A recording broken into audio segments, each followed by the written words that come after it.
बिस्मिल्लाहिर्रहमानिर्रहीम अस्सलामु अलैकुम। आज जो हम बात करने वाले हैं 2012 रेगुलर का ये सवाल है, क्वेश्चन नंबर 5। ठीक है, इसको हम पढ़ते हैं पहले। रिक्वायरमेंट में कहा है prepare income distribution summary for the period. ठीक है सर, ये हमें आती है। Prepare and complete partners current account, कहता है पार्टनर का करंट अकाउंट बनाओ। ठीक हो गया, हो गया सर, बना देंगे। करंट अकाउंट का मतलब क्या हो गया? करंट पार्टनर का जो करंट अकाउंट होता है उसका डी अकाउंट बनाना है। अब जैसे ही रिक्वायरमेंट मैंने पढ़ी मुझे समझ में आ गया सवाल फिक्स्ड है फ्लक्चुएटिंग है।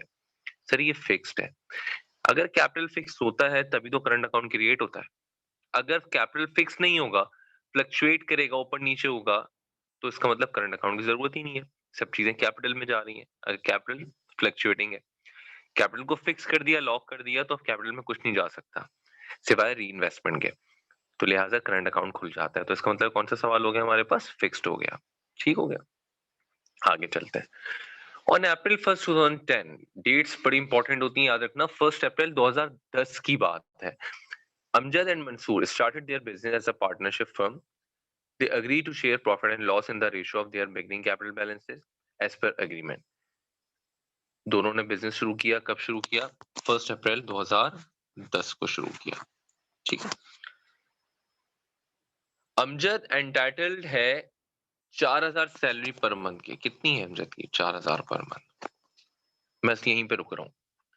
मुझे बताओ, जो अमजद को सैलरी मिल रही है वो 4000 रुपए पर मंथ है, कितने महीने की लेंगे? अभी देखते हैं आगे। सवाल ध्यान में रखना। Commission given to Mansoor rupees 28,000 during the year.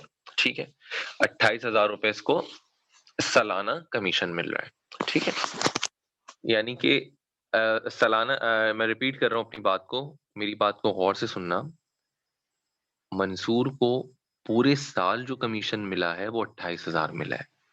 वो ये नहीं बता रहा कि मंसूर का पर ईयर कमीशन 28,000 है। वो ये कह रहे ड्यूरिंग द ईयर, जो ड्यूरिंग द ईयर मिला है कमीशन वो 28,000 मिला है।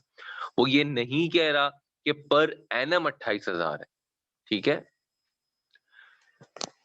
क्यों मैं बात इसलिए कर रहा हूँ क्योंकि सर 1 अप्रैल 2010 को बिजनेस शुरू हुआ है। अगर 31 दिसंबर 2010 का बनाना है प्रॉफिट एंड लॉस, तो इसका मतलब मुझे कौन सा लेना होगा? पूरे 9 महीने का लेना होता है। लेकिन यहाँ 28,000 ड्यूरिंग द ईयर है। ईयर पूरे साल के दौरान में मिले हैं। जुमले में फर्क क्या है? पूरे साल के दौरान में मिले हैं, वो पर एनम नहीं कह रहा। ठीक है, तो साल के दौरान में 28,000 मिले तो पूरे के पूरे लेंगे। अगर पर एनम होता तो जितने महीने के हम अकाउंट्स बना रहे हैं उतने महीने का लेते हैं, मल्टीप्लाई बाय उतना महीना divide by 12। They also agree to receive interest on initial capital 6% per annum. ये भी 6% पर एनम है। इसका मतलब जितने महीने का हुआ 6% मल्टीप्लाई बाय उतने महीने डिवाइड बाय 12 लेंगे। अगर 31 दिसंबर 2010 को अकाउंट कंप्लीट है। The net income for the year ended 31 December 2011 was rupees 1,14,750 before distribution. अब ये जो अकाउंट्स बनाने हैं वो कब के बनाने? 31 दिसंबर 2011। इसका मतलब क्या हुआ? इसका मतलब ये हुआ कि हमें 2011 के बनाने हैं एंड के। बिजनेस कब शुरू हुआ है? 1 अप्रैल 2010 में। तो इसका मतलब 31 दिसंबर 2010 को पिछले साल बन गए होंगे। ये साल जो है हमारा वो 1 जनवरी से शुरू हुआ होगा। भाई बिजनेस 1 अप्रैल को शुरू हुआ होगा। अगर ये कहता 31 दिसंबर 2010 का बनाओ, तो फिर मैं सैलरी कितनी लेता? 4000 मल्टीप्लाई बाय 9, ऐसे ही लेता। 9 महीने की सैलरी लेता। कमीशन 28,000, तो चलो ये तो पूरा ही पूरा लेना है, क्यों कह रहा है साल के दौरान में 28,000 मिला है तो पूरा ले लेता। उसके बाद कह रहा है कि इंटरेस्ट है 6% पर एनम। अगर 31 दिसंबर 2010 का बना रहा होता तो 6% मल्टीप्लाई बाय 9 डिवाइड बाय 12 लेता, क्योंकि 6% पर एनम है, साल का है। जबकि मुझे कितना लेना होता? 9 महीने का। लेकिन जिंदगी आसान हो गई क्योंकि 31 दिसंबर 2011 का बनाना है। जब 2011 का बनाना है तो अब तो पूरे 12-12 महीने के लेंगे हम। ठीक है, वो तो ये बता रहे हैं 1 अप्रैल 2010 को शुरू किया था। अगर 31 दिसंबर 2010 की बात करता बनाने को, फिर हम मल्टीप्लाई बाय 9 डिवाइड बाय 12 वाली कहानी करते। लेकिन अब तो कह रहा है 31 दिसंबर 2011 का बनाओ, इसका मतलब ये साल तो पूरे 12 महीने का है। ठीक है ना? The balances on the capital and current account at the balance sheet were इतने। कैपिटल का ओपनिंग बैलेंस इतना था, यानी लास्ट ईयर की जो क्लोजिंग हुई है और साल का जो ओपनिंग होना चाहिए 2 लाख है अमजद का, मंसूर का 1.5 लाख, और करंट अकाउंट का इतना इतना है। तो सवाल अपने पास खोल के रखना। इस सवाल की हम आते हैं सॉल्यूशन की तरफ, और वो आपको मैं दिखाता हूँ।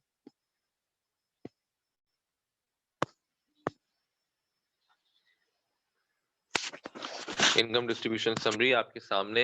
इनकम डिस्ट्रीब्यूशन समरी देखो, सबसे पहले पार्टनरशिप, कंपनी का नाम ऊपर, नाम नहीं पता तो डैश पार्टनरशिप कर दिया। इनकम डिस्ट्रीब्यूशन समरी, सर ये तो दो पार्टनर के नाम दिए तो हैं, नाम तो दिए लेकिन कंपनी का नाम तो नहीं दिया ना, लिहाजा डैश करके पार्टनरशिप कर दिया। Income distribution summary for the period and 31 दिसंबर 2011, ये तीनों लाइंस आ गई। दो पार्टनर्स के अलावा दो कॉलम्स और मजीद बनते हैं, तो हमने बना लिए टोटल 4 कॉलम। सबसे पहले हम कैपिटल बैलेंसेस लिखते हैं, अमजद का लिखा, मंसूर का लिखा, इनका टोटल किया, उसको लॉक कर दिया।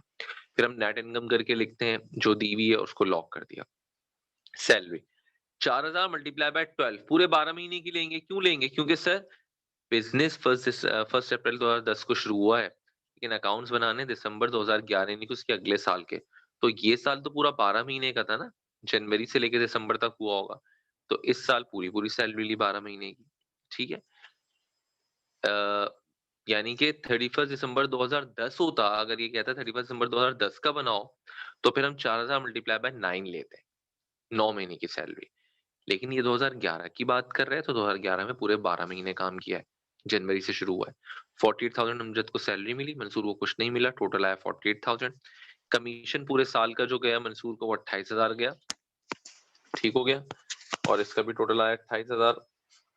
फिर 6% इंटरेस्ट ऑन कैपिटल है, तो 2 लाख मल्टीप्लाई बाय 6%, 12,000 आया अमजद का, और 1.5 लाख मल्टीप्लाई बाय 6%, 9,000 आया मंसूर का। ठीक है, यानी कि 1.5 लाख पे आया ये, और ये 2 लाख पे 6% आया। ठीक है, और 1.5 लाख पे दोनों को जमा किया तो 21,000 रुपए हो गए। डिस्ट्रीब्यूशन ऑफ रिमेनिंग प्रॉफिट 4:3, ये कैसे आया था, ये भी देख लेते हैं। मुझे ये बताओ कि इसने क्या कहा है कि डिस्ट्रीब्यूशन कैसे होनी चाहिए। इसने कहा है डिस्ट्रीब्यूशन होनी चाहिए, लेट मी सी कि मेरे पास इसका मैं आपको दिखा दूं अगर सॉल्यूशन है तो, एक सेकंड।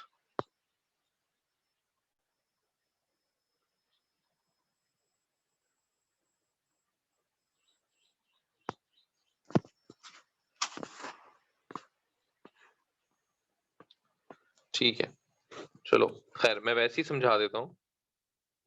इनकम डिस्ट्रीब्यूशन समरी में डिस्ट्रीब्यूशन आप में से बहुत सारे लोगों की आई होप कि समझ में आ गया होगा। सवाल में इसने क्या कहा था, सवाल में इसने क्या कहा था, ओपनिंग कैपिटल पे डिस्ट्रीब्यूशन है। किस पर है? ओपनिंग कैपिटल के हिसाब से। ठीक है, तो ओपनिंग कैपिटल क्या है, ये है, इसका मतलब 2 के आगे कितने जीरो हैं? 5, और 15 के आगे कितने जीरो हैं? 4, तो 4 जीरो ये कटे, और 4 जीरो अमजद के कट गए, तो अमजद के पास 20 रह गया और मंसूर के पास 15 रह गया। कौन सा टेबल देखें जिससे डिवाइड होंगे सर, बताइए। 5 के टेबल से दोनों डिवाइड होंगे और मजीद डिवाइड नहीं हो सकते, यानी ऐसे टेबल से डिवाइड करना है कि मजीद आगे डिवाइड ना हो। तो 5 4 जा 20, 5 3 जा 15, 4:3 का रेशो आ गया। तो इसका मतलब हुआ, अब आप ये वर्किंग करके दिखाएंगे कि आपके पास 48,000 ये था, जमा हुआ 28, जमा हुआ 21, तो 1,14,750 में से जब आपने 48,000 माइनस किया, 28,000 माइनस किया और 21,000 माइनस किया, तो आपके पास बच गया 17,750। ये बैलेंसिंग फिगर आ गई। आपने बैलेंस लिखा, और बैलेंस लिखने के बाद आपने एज पर रेशो तो दिया है 4:3 से, करने के बाद अमजद को लिख दिया। क्या किया होगा? 17,750 multiply by 4 divide by 7। Mansoor को क्या किया होगा? 17,750 मल्टीप्लाई बाय 3 डिवाइड बाय 7, दोनों का टोटल आ गया। ठीक हो गया, ये आपकी इनकम डिस्ट्रीब्यूशन समरी बन गई। इसमें कोई इशू नहीं होना चाहिए, इसके हम काफी सवाल कर चुके हैं और इसीलिए मैं सोल्यूशन देके आपको समझा रहा हूँ। उसके बाद आप आगे आएंगे, और आगे आने के बाद इसने सवाल में दोबारा हम पढ़ते हैं कोई और रिक्वायरमेंट की भी है इनकम डिस्ट्रीब्यूशन समरी के अलावा। यस सर, इसने कहा है कि इनकम डिस्ट्रीब्यूशन समरी के अलावा पार्टनर्स के करंट अकाउंट बनाने हैं। ठीक हो गया। अच्छा देखो, ये रहे बिगनिंग कैपिटल बैलेंसेस, जिसके तहत हमने डिवाइड किया सवाल में, कहा है ना ओपनिंग बैलेंसेस के तहत रेशो बनेगा। अच्छा है, अब कह रहे हैं कि prepare and complete partners current account. Sir partners के करंट अकाउंट बनाने, ठीक हो गया। करंट अकाउंट का मतलब क्या हो गया? टी अकाउंट बनाना है। हमने क्या बनाना है? टी अकाउंट बनाना है। सर क्या जर्नल एंट्री बना लें? अगर आप बनाना चाहें तो बिल्कुल बना लें, कोई मसला नहीं है। उसके बाद हम टी अकाउंट बना लेंगे। सबसे पहले हम आ जाते हैं जर्नल एंट्री की जानिब, और बल्कि एक काम ये करते हैं, क्योंकि मैं आपको एक और शॉर्टकट बता देता हूँ पहले, क्योंकि इस सवाल में उसने जर्नल एंट्री पूछी नहीं है। देखें, दोबारा सवाल देखें, एक वैसे ही शॉर्टकट कि इसने कहा prepare and complete partners current account, T account बनाओ। तो सर हम डायरेक्ट भी टी अकाउंट बना सकते हैं, बिल्कुल बना सकते हैं। आज हम सीखते हैं, जरूरी नहीं कि आप एंट्री बनाएं, आप डायरेक्ट टी अकाउंट बनाएं अगर एग्जामिनर ने एंट्री नहीं मांगी।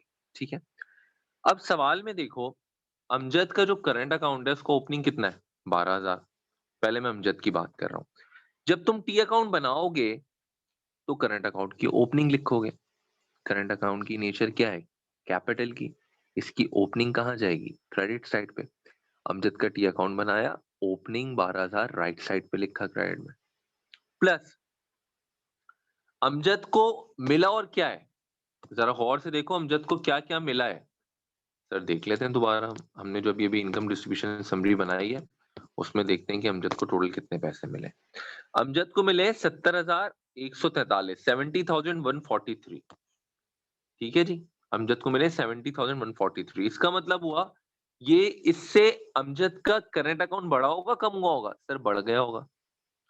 पैसा गया करंट अकाउंट में तो करंट अकाउंट इससे बड़ा होगा।